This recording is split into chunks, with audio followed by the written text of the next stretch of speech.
வணக்கம் நண்பர்களே. ஒரு நிமிடம் கற்பனை செய்து பாருங்கள்.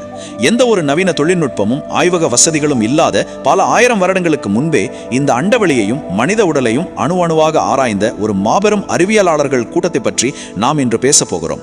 அவர்கள் வேறு யாரும் இல்லை, நமது சித்தர்கள். பலரும் நினைப்பது போல சித்தர்கள் என்பவர்கள் காடுகளில் கண்ணை மூடிக்கொண்டு தவம் செய்த சாதாரண துறவிகள் கிடையாது. அவர்கள் மருத்துவம், வேதியியல், அண்டவியல் என அனைத்திலும் உச்சம் தொட்ட மாபெரும் முன்னோடிகள்.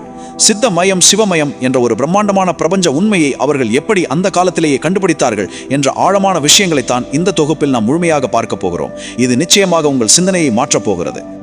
நாம் பயணிக்க போகும் பாதை மிகவும் தெளிவானது. முதலில் சித்தர்கள் என்றால் உண்மையிலேயே யார்? அந்த புகழ்பெற்ற 14 சித்தர்கள் யாரார்? அவர்கள் உலகத்திற்கு விட்டு சென்ற அந்த 5 மிக முக்கியமான ரகசிய உபதேசங்கள் என்னென்ன? குறிப்பாக காலத்தையே வெல்லக்கூடிய அந்த ஆச்சரியமான ரகசியம் என்ன? கடைசியாக இதையெல்லாம் வைத்துக்கொண்டு நாம் எப்படி ஒரு அமைதியான உள்நோக்கிய பயணத்தை தொடங்குவது? இதையெல்லாம் தான் நாம் இப்போது விரிவாக பார்க்க போகிறோம். சரி, முதல் பகுதிக்குள் நுழைவோம். சித்தர்கள், இவர்கள் உண்மையிலேயே யார்? சித்தர் என்ற வார்த்தையை நாம் பல இடங்களில் கடந்திருப்போம், இல்லையா?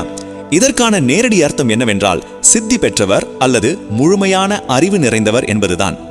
நான் முன்னாடியே சொன்னது போல சமூகத்தை விட்டு விலகி காடுகளில் மட்டும் வாழ்ந்தவர்கள் சித்தர்கள் கிடையாது. அவர்கள் கடுமையான தவம் செய்தார்கள், அது உண்மைதான். ஆனால் அதே நேரத்தில் அவர்கள் மிகச்சிறந்த மருத்துவர்களாக இருந்திருக்கிறார்கள். இரசவாதம் என்று சொல்லப்படும் வேதியியல் கலையில், அதாவது சாதாரண உலோகங்களை பக்குவப்படுத்தும் கலையில் அவர்கள் பெரும் முன்னோடிகளாக திகழ்ந்திருக்கிறார்கள். ஒரு விஷயத்தை சும்மா மேலோட்டமாக பார்க்காமல் அதன் ஆழம் வரை சென்று இயற்கையின் உச்சபட்ச ரகசியங்களை முழுமையாக அறிந்தவர்கள்தான் இந்த சித்தர்கள். இப்போது அவர்களின் மிக முக்கியமான ஒரு அடிப்படை தத்துவத்தை பற்றி சொல்லியே ஆக வேண்டும். அதுதான் சித்தமயம் சிவமயம். இது கேட்பதற்கு ஒரு ஆன்மீக வாசகம் போல தோன்றலாம், ஆனால் இதற்குள் ஒரு மிகப்பெரிய அறிவியல் இருக்கிறது. அதாவது இந்த பிரபஞ்சம் முழுவதும் ஒன்றோட ஒன்று பிரிக்க முடியாதபடி இணைந்துள்ளது. நீங்கள் எதை பார்த்தாலும் எதை தொட்டாலும் அதில் சிவத்தின் பிரகாசம், அதாவது அந்த மாபெரும் பிரபஞ்ச ஆற்றல் நிறைந்துள்ளது. நவீன குவாண்டம் இயற்பியலில் உலகில் உள்ள எல்லாமே ஒரே ஆற்றலின் வெவ்வேறு வடிவங்கள் தான் என்று இப்போது சொல்கிறார்கள், இல்லையா? அதைத்தான் பல 100 வருடங்களுக்கு முன்பே எல்லாமே சிவமயம் என்று அவர்கள் மிக தெளிவாக சொல்லிவிட்டு போய்விட்டார்கள். எவ்வளவு ஆச்சரியமாக இருக்கிறது! இதை இன்னும் பிரம்மாண்டமாக விளக்குவது எது தெரியுமா? அஷ்டம சித்திகள் என்று சொல்லப்படும் அந்த 8 மாபெரும் சக்திகள் தான். இது ஏதோ திரைப்படங்களில் வரும் சாதாரண மாயாஜால வித்தைகள் கிடையாது. பருப்பொருள் மற்றும் அணுக்களின் கட்டமைப்பை முழுமையாக கட்டுப்படுத்தும் ஒரு உச்சபட்ச அறிவியல். அணுவை விட மிகச் சிறியதாக மாறும் அனிமா, ஒரு மலையை விட பிரம்மாண்டமாக பெரிதாகும் லஹிமா, காற்றில் எடை குறைந்து மிதக்கக்கூடிய மகிமா, இப்படி 8 சித்திகள். இந்த ஒவ்வொரு சித்தியும் சாதாரண மனித எல்லைகளை உடைக்கக்கூடிய ஒரு ஆழமான மனக்கட்டுப்பாட்டின் வெளிப்பாடாகும். காலத்தையும் தூரத்தையும் இயற்கையின் விதிகளையும் தாண்டி அவர்களை செயல்பட வைத்ததே இந்த அஷ்டம சித்திகள் தான். சரி, இவ்வளவு அபாரமான சக்திகள் கொண்ட அந்த மாபெரும் அறிஞர்கள் யார் யார்? அதுதான் நமது இரண்டாவது பகுதி, புகழ்பெற்ற 18 சித்தர்கள். தமிழ் மரபில் எத்தனையோ சித்தர்கள் இருந்தாலும் இந்த 18 பேரே நாம் மிக முக்கியமாக கொண்டாடுகிறோம். அதில் முதல் 3 பேரை பற்றி நாம் கண்டிப்பாக பேசியே ஆக வேண்டும். முதலில் அகத்தியர். இவரை சித்தர்களின் தலைவர் என்று சொல்வதை விட சித்த மருத்துவத்திற்கும் நமது தமிழ் மொழிக்கும் தந்தை என்றே சொல்லலாம். அடுத்து திருமூலர். மனித உடலையும் இந்த பிரபஞ்சத்தையும் இணைக்கும் வகையில் திருமந்திரம் என்ற ஒரு மாபெரும் அறிவியல் நூலை எழுதியவர். மூன்றாவதாக போகர். இவரை பற்றி சொல்ல வேண்டுமென்றால் இவர் ஒரு உலகத்தரம் வாய்ந்த இரசவாத நிபுணர். சீனா வரை பயணம் செய்தவர். 9 வகையான கொடிய விஷங்களை ஒரு குறிப்பிட்ட விகிதத்தில் சேர்த்து நவ பாஷாணம் என்ற ஒரு அற்புத மருந்தை உருவாக்கி அதன் மூலம் நாம் இன்று பார்க்கும் பழனி முருகன் சிலையை செதுக்கிய மாபெரும் வேதியியலாளர் இவர். உண்மையிலேயே சிலிர்க்க வைக்கிறது அல்லவா? இந்த 3 பேர் மட்டுமில்ல, மற்ற சித்தர்கள் எந்த அளவுக்கு தங்கள் துறைகளில் நிபுணர்களாக இருந்திருக்கிறார்கள் என்று பாருங்கள். உலகமே வியந்து பார்க்கும் தஞ்சை பெரிய கோயிலின் கட்டுமானத்தில் மிக பெரிய பங்காற்றிய கட்டிடக்கலை நிபுணர் கருவூரார். மனிதனின் மனதை ஒரு பாம்பாக உருவகப்படுத்தி ஆடும் பாம்பே என்று ஆழமான தத்துவங்களை பாடிய பாம்பாட்டி சித்தர். மருத்துவத்தின் கடவுளாகவே பார்க்கப்படும் தன்வந்திரி. இப்படி இடைக்காடர், குதம்பை சித்தர், சட்டைமுனி, மச்சமுனி, புலத்தியர் என இந்த 18 பேரும் ஒரு நவீன பல்கலைக்கழகத்தில் உள்ள பல்வேறு துறைகளைப் போல ஒவ்வொருவரும் ஒரு தனித்தனி துறையில் அசாத்தியமான நிபுணத்துவம் பெற்றிருந்தார்கள். இப்போது உங்களுக்கு ஒரு கேள்வி வரலாம். இவர்களெல்லாம் இவ்வளோ பேர் அறிவாளிகளாக இருந்தார்களே, உலகத்திற்கு இவர்கள் சொன்ன முக்கியமான விஷயங்கள் தான் என்ன?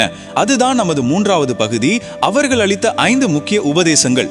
அவர்களின் முதல் மற்றும் மிக முக்கியமான உபதேசம், உடம்பார் அழியும் உயிரார் அழிவர். அதாவது இந்த உடல் என்பது உயிருக்கான ஒரு கோயில்.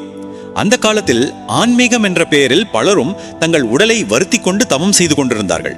ஆனால் முதலில் உங்கள் உடலை பத்திரமாக பார்த்துக் கொள்ளுங்கள் என்று மிக யதார்த்தமாக சொன்னவர்கள் நமது சித்தர்கள். சுத்தமான உணவு, யோகம், பிராணாயாமம் மூலம் உடலை வலிமையாக்குங்கள் என்றார்கள். உடல் ஆரோக்கியமாக இருந்தால் மட்டுமே உள்ளே இருக்கும் உயிரை பாதுகாத்து மெய்ஞானத்தை அடைய முடியும் என்பது அவர்களின் மிகவும் தெளிவான அறிவியல் பார்வை. இரண்டாவது தத்துவம், யோகமே வாழ்க்கை. இங்கே யோகம் என்பது காலையில் எழுந்து செய்யும் வெறும் உடற்பயிற்சி கிடையாது. சித்தர்கள் வாசி யோகம், சிவயோகம் என்ற பல உயரிய வழிகளை உலகிற்கு அறிமுகப்படுத்தினார்கள். குறிப்பாக நமது மூச்சை எப்படி ஒரு கருவியாக பயன்படுத்துவது என்று சொல்லிக் கொடுத்தார்கள். ஏனென்றால் மூச்சை கட்டுப்படுத்துவது என்பது அலைபாயும் நமது மனதை அடக்குவதற்கான ஒரு தெளிவான அறிவியல் முறை. திருமூலர் மிக அழகாக உடம்பை வளர்த்து உயிரை வளர்த்து என்று சொல்லியிருப்பார்.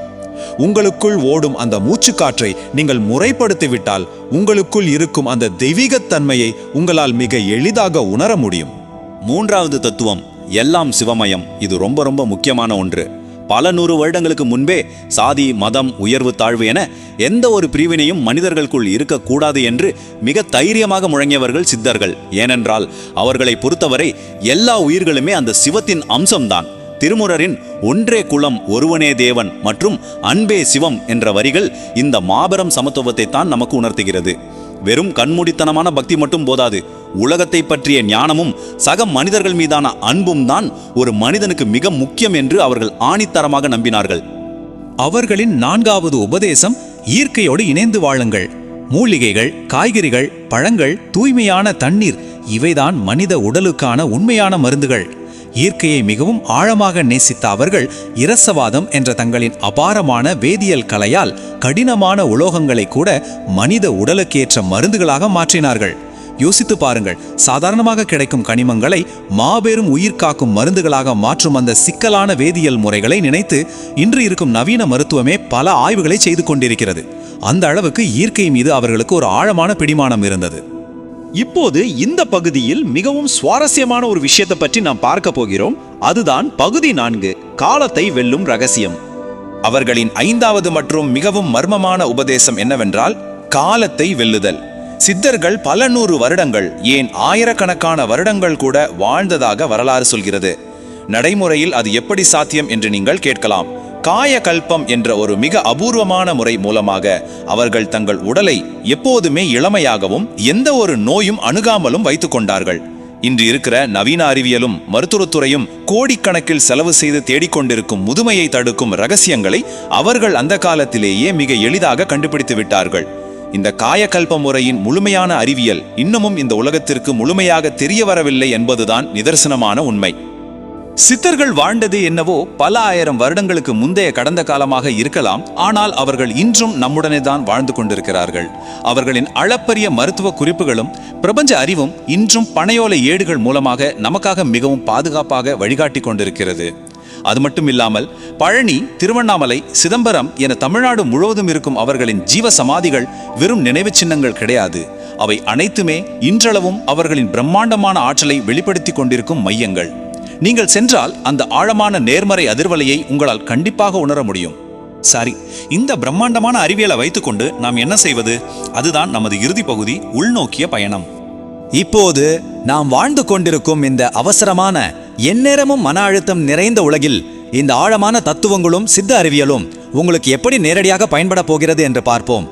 சித்த அறிவியலை நாம் நமது வாழ்க்கையில் கொஞ்சம் கொஞ்சமாக கொண்டு வந்தாலே அதன் பலன்கள் அளப்பரியவை. சித்தர்கள் மிகவும் சுலபமாக ஒன்றை சொல்கிறார்கள்: சிவனை தேடு உள்ளே, வெளியே அல்ல.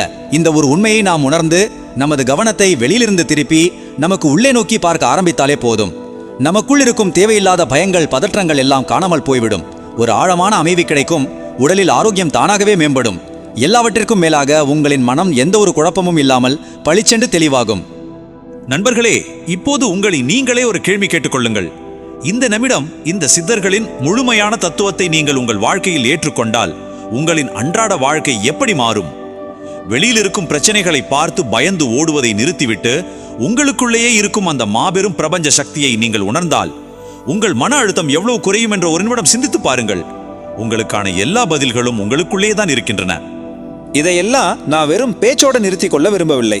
இப்போதே நாம் ஒரு சிறிய பயிற்சி செய்வோம். நீங்கள் இப்போது என்ன வேலை செய்து கொண்டிருந்தாலும் சரி, அதை ஒரு நிமிடம் அப்படியே வைத்துவிட்டு உங்கள் கண்களை மெதுவாக மூடிக்கொள்ளுங்கள். மிகவும் நிதானமாக ஆழமாக மூச்சை உள்ளே எடுத்து மெதுவாக வெளியே விடுங்கள். உங்கள் மனதிற்குள்ளேயே சிவாய நம என்று மிகவும் அமைதியாக உணர்ந்து உச்சரியுங்கள். இப்போது உங்களுக்குள் ஒரு ஆழமான இதமான அமைதி பிறப்பதை உங்களால் உணர முடிகிறதா? சித்தர்கள் நமக்கு உறுதியளித்த அந்த எல்லையற்ற உள் அமைதியின் முதல் படி இதுதான். இந்த ஓர் அற்புதமான அமைதியோடு நாம் இந்த விளக்க காட்சியை நிறைவு செய்கிறோம். சித்தர்கள் நமக்கு காட்டிய அந்த சிவமயமான பாதையின் ஒரு சிறிய துளியைத்தான் நாம் இன்று பார்த்திருக்கிறோம். ஆனால் கற்றுக்கொள்ள வேண்டியது கடலளவு இருக்கிறது. இப்போது உங்களுக்கான நேரம். இந்த 14 சித்தர்களில் அடுத்த தொகுப்பில் நாம் யாரை பற்றி மிகவும் விரிவாகவும் ஆழமாகவும் ஆராய வேண்டும் என்று நீங்கள் நினைக்கிறீர்கள்? மருத்துவத்தின் தந்தையான அகத்தியரா, இல்லை தனது அறிவால் நவபாஷாணம் செய்த ரசவாத நிபுணர் போகரா, அல்லது திருமந்திரம் அருளிய திருமூலரா? உங்களின் விருப்பத்தை கருத்துக்களில் மறக்காமல் பதிவு செய்யுங்கள். இந்த தொகுப்பு உங்களுக்கு பிடித்திருந்தால் இந்த ஆழமான அறிவை உங்கள் நண்பர்கள் மற்றும் குடும்பத்தினருக்கும் பகிர்ந்து கொள்ளுங்கள். மீண்டும் அடுத்த தொகுப்பில் இன்னொரு சித்தரின் பிரம்மாண்டமான அறிவோடு உங்களை நான் சந்திக்கிறேன். அதுவரை சிவாய நம. சித்தமயம் சிவமயம்.